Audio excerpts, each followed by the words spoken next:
প্রশ্ন হলো, আজকাল সত্যিকারের দিনদার ও ভালো মেয়ে পাওয়া কঠিন হয়ে গেছে। কিভাবে বুঝবো কোন মেয়ে দিনদার আর কে দিনদার না? এ সমস্যা শুধু মেয়ের বেলায় না, এটা ছেলের বেলায়ও হয়। যে পাত্র হোক পাত্রী হোক, এটা চেনাটা বড় কঠিন হয়ে গেছে। এখন এমন একটা সময়, এই সময়টাতে ভালো মানুষ আর খারাপ মানুষ চেনা সবসময় কঠিন, এখন আরো বেশি কঠিন। কারণ এখন মানুষের ভিতরে কপটতা, মুনাফিকি, দ্বিচারিতা, দুই রকমের চেহারা, এগুলো মানুষের মধ্যে এখন অহরহ হয়ে গেছে।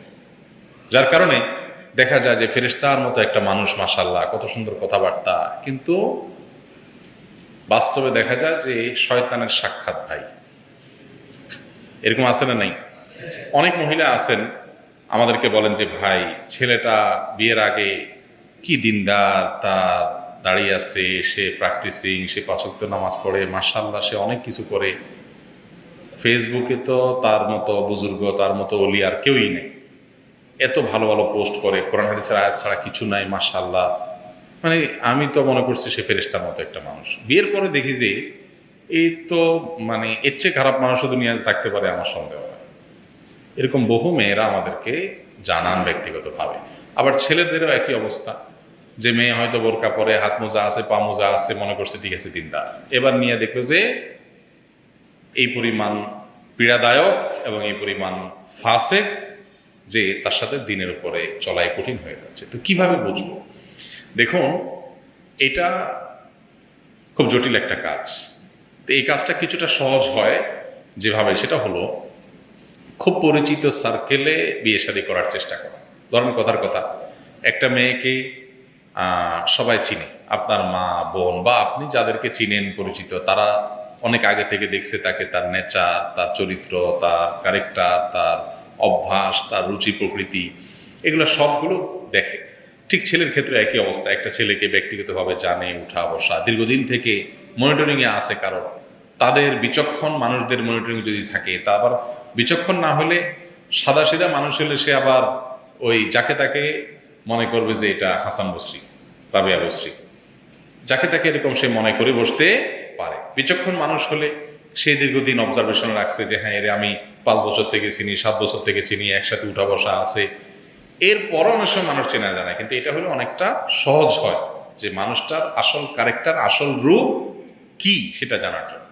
এটা একটা উপায় যে দীর্ঘদিন থেকে তাকে ব্যক্তিগতভাবে জানে, চিনে, এরকম মানুষদের কাছ থেকে কি নেওয়া, মূল্যায়ন নেওয়া। দ্বিতীয়ত, ছেলে হোক আর মেয়ে হোক, পরিপূর্ণভাবে কোরআন এবং হাদিসের ইলম অর্জন করে কিনা, ইলম আছে কিনা, একজন মুসলমানের যতটুকু ইলম থাকা উচিত ততটুকু আছে কিনা, কোরআনটা বুঝে পড়তে পারে কিনা। আমাদের দেশে একসময় দেখা হইতো যে কোরআন রিডিং পড়তে পারে কে, তাইলে মনে করা হতো হ্যাঁ এটা মানে কোয়ালিফাইড বিয়ের জন্য। তো এটা না, মূলত কোরআন বুঝে পড়তে পারেন কিনা, বুঝে পড়েন কিনা, অর্থ সহকারে পড়েন কিনা, আল্লাহ কি বলেছেন সেটা জানার চেষ্টা করে কিনা, হাদিস জানার চেষ্টা করে কিনা। এটা হলো প্র্যাকটিসিং মুসলিমের মূল বিষয়, যে কোরআন হাদিস নিজে স্টাডি করে কিনা এবং সেটা অনুযায়ী চলার চেষ্টা করে কিনা। এটা যদি থাকে তাহলে তাকে প্র্যাকটিসিং মুসলিম এটা অনুমান করা যায়। তো এই ব্যাপারে, তার ব্যাপারে সুধারণা করা যায়। মেয়েদের অনেক বড় একটা গুণ হলো অল্পে তুষ্টি, অল্পে তুষ্ট থাকা। একই গুণ ছেলেদের জন্য অনেক বড়, কিন্তু বিশেষ করে দাম্পত্য জীবনের সুখের জন্য স্ত্রীর জীবনে তুষ্টির গুণ থাকাটা অনেক ইম্পর্টেন্ট।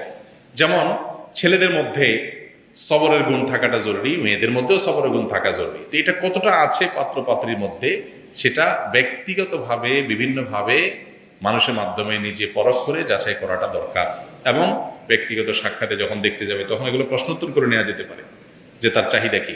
যদি ওই যে বিয়ের সময়টা বললাম না, এমন একটা ভালো সাজে মানুষ, বিশেষ করে আপনার বিয়ের মজলিস যখন হয়, খেয়াল করবেন ছেলেরা, মেয়েরাও, আপনি বিয়ের সময় নতুন বধূ যখন সাজায় নিয়ে আসা হয়, তখন যেভাবে পা ফেলে, যেভাবে চলাফেরা করে, ঘোমটাটা মাথা থেকে নামায় না। আজকাল অবশ্যই এগুলো শেষ হয়ে গেছে। আজকাল তো মানে ওই বিভিন্ন পার্টি টাটিতে আপনার কি বলে, কমিউনিটি সেন্টারে বিয়ে টিয়ে হয় যে বোঝায় যায় যে চরম উগ্র, মানে যে কিছু মানবে টানবে না, দুনিয়াটা দুমড়ে মুচড়ে ফেলাবে, ওইটা হাবভাব দেখলে বোঝা যায়। যদি একসময় ছিল যে নববধূ মানে হলো একটু লাজুক, হ্যাঁ, একটু আপনার মাথা নিচু করে থাকে, প্রথম প্রথম চুপচাপ থাকে, আর ছেলে যদি হয়, পাত্র যদি হয়, তো কোনো কথাই নাই, হ্যাঁ, একটা রুমাল দিয়ে বসে আছে, সাদা একটা জামা পরে বসে আছে, নিচের দিকে কেউ আসলে লম্বা করে সালাম দিচ্ছে, মানে তার চেয়ে ফেরেশতা আর কেউ নাই।